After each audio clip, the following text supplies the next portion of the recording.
देश में लोकसभा चुनाव के अंतिम मतदान 1 जून को होना है, जिसको लेकर मध्य प्रदेश के मुख्यमंत्री डॉक्टर मोहन यादव भी राज्यों में चुनाव प्रचार के दौरान आम सभा को संबोधित कर रहे हैं और अधिक से अधिक मतदान भारतीय जनता पार्टी के पक्ष में करवाने की अपील भी जनता से कर रहे हैं। लोकसभा चुनाव को लेकर अंतिम 7वें चरण के मतदान 1 जून को होना है, जिसको लेकर मध्य प्रदेश के मुख्यमंत्री डॉक्टर मोहन यादव को भी कई राज्यों में चुनाव प्रचार के लिए भेजा गया है। उन्होंने अपने चुनाव प्रचार के दौरान कांग्रेस पर निशाना साधते हुए कहा कि पिछले 60 सालों में कांग्रेस ने देश को शर्मिंदगी ही दिलाई है। अगर देश का सर ऊंचा करने का काम किसने किया है तो वह प्रधानमंत्री नरेंद्र मोदी हैं, जिन्होंने पहली बार लोकसभा में प्रत्याशी घोषित होने के बाद प्रधानमंत्री पद की शपथ ली और पाकिस्तान को घर में घुसकर धूल चटाई थी। जैसे ही प्रधानमंत्री नरेंद्र मोदी ने शपथ ली, उसके बाद से अब तक के इतिहास में आतंकवाद को खत्म करने का काम ही चल रहा है। कहीं भी यह देखने को नहीं मिला कि आतंकियों ने हमारे सैनिकों पर हमला कर दिया।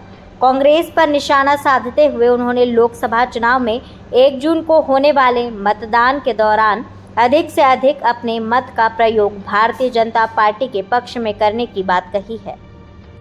ये जो बात मोदी जी ने आज तक जिस ढंग से रखी है, देश की जनता जानती भी है और एहसास कराती है। ये अपने सामने प्रमाण भी आते हैं। पहली बार उन्होंने 2014 में कहा कि ये सरकार कांग्रेस की किसी लायक नहीं है। ये बार बार देश को लज्जित कर रही है कि आतंकवादी घटनाओं के आधार पर दुनिया का सबसे मजबूत देश 60 साल से अपनी निगाह नीची करके ये पिद्दी सा पाकिस्तान, जिसकी अपनी आबादी खुद की 20 करोड़ के आसपास होगी, लेकिन 60 साल से जब भी कोई आतंकवादी घटना होती तो ये कांग्रेस और कांग्रेस के साथ वाले सभी लोग हमेशा छाती पीटते हैं।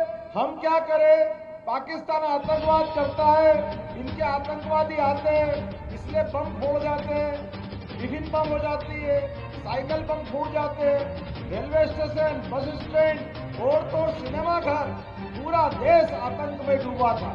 लेकिन हमारे मोदी जी ने कहा था, जैसे ही वो प्रधानमंत्री के लिए उम्मीदवार घोषित हुए, उन्होंने कहा आपने इनको 60 साल दिए, केवल मुझे 60 महीने दीजिए। एक तरफ इनके 60 साल और उनके 60 महीने पाकिस्तान को घर में घुस के मार के बताया कि देश की जनता क्या चाहती है।